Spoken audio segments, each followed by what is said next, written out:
Now children, we will see another question based on the formulas which we have studied. Determine the total pressure of a gaseous mixture comprising 6 grams H2, 32 grams O2 and 56 grams of N2 if mixture is present in 5-liter container at 27 degrees Celsius.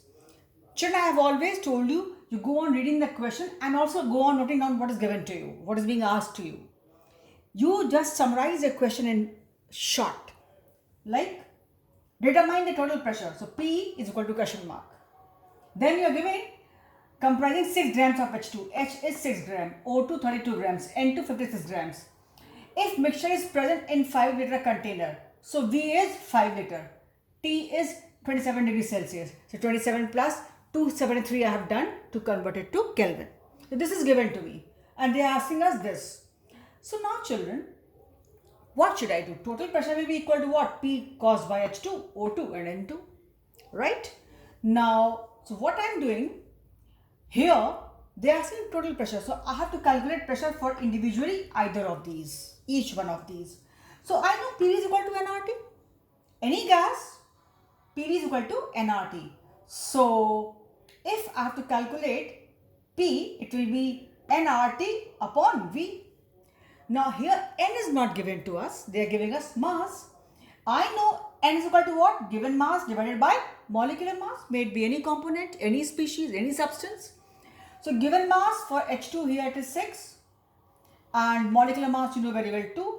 So NH2 will be 3 and likewise NO2 will be 32 by 32 1 and N2 will be 56 by 28 as the molecular mass and I got 2.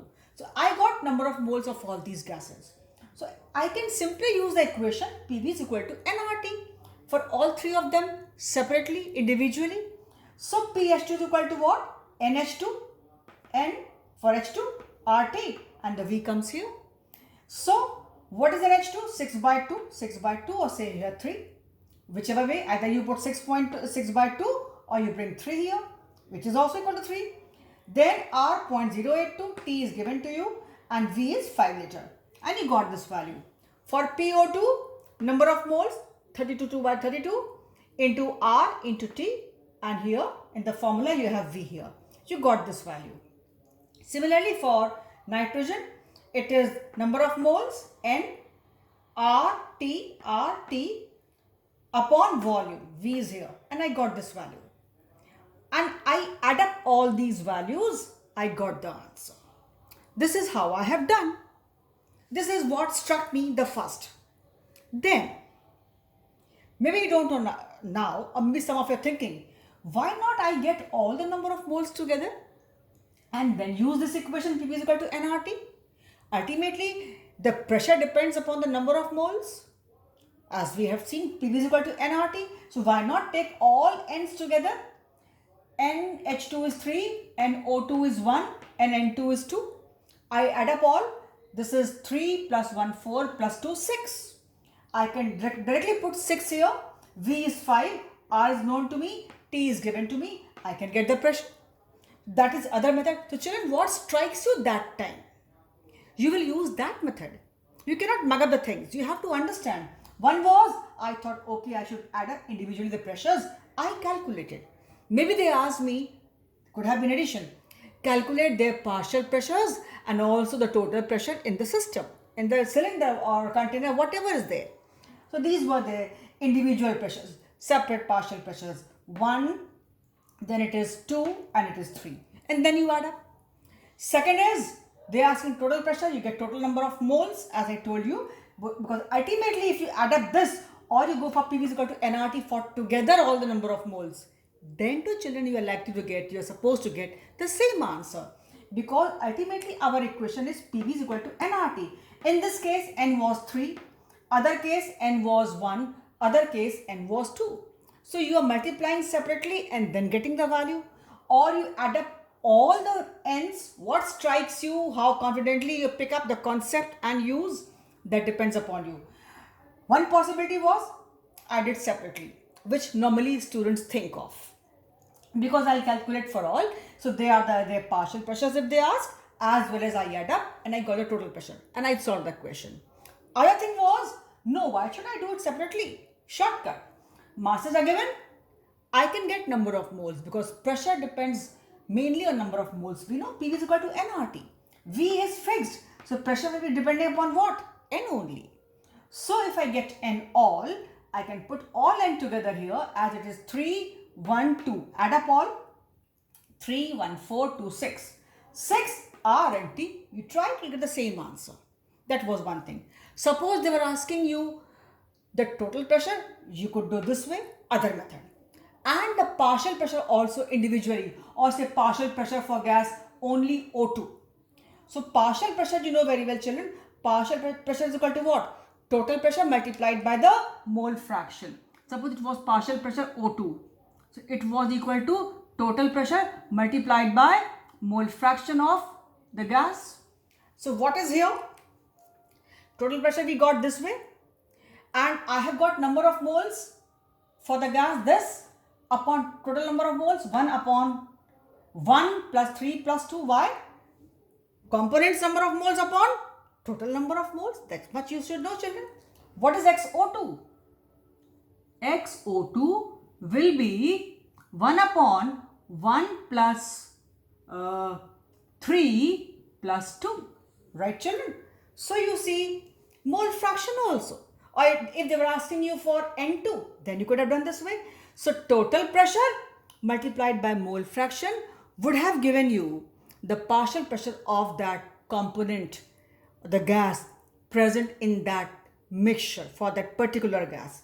Total pressure which you got through this and multiplied by the mole fraction, as I've done it here, XO2 is equal to its number of moles upon total number of moles, 1 plus 3 plus 2.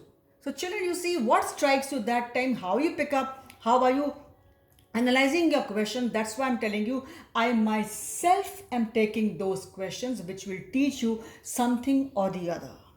That's why don't worry from where to do, what not to do. Even if you know these things, these conceptual questions, fundamental questions, do them again at home as if it is a test at home. You do it yourself. If you go wrong, then only you see. And then only children you will learn. You don't have to worry for review questions, this kind of question, that question. You do as much as you want. That's fine.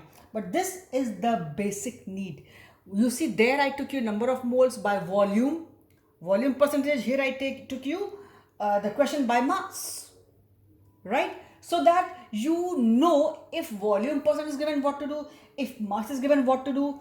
If total pressure given and partial pressure is asked, how to do, how to proceed, how things can be twisted.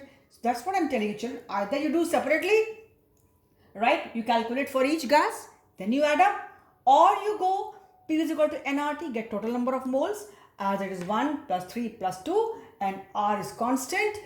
This is your V given here, T given here, just get the P, total P. And once you get total P, whatever they want, mole fraction, the partial pressure of any gas, so total pressure multiplied by the mole fraction. I need not solve again and again how to get mole fraction.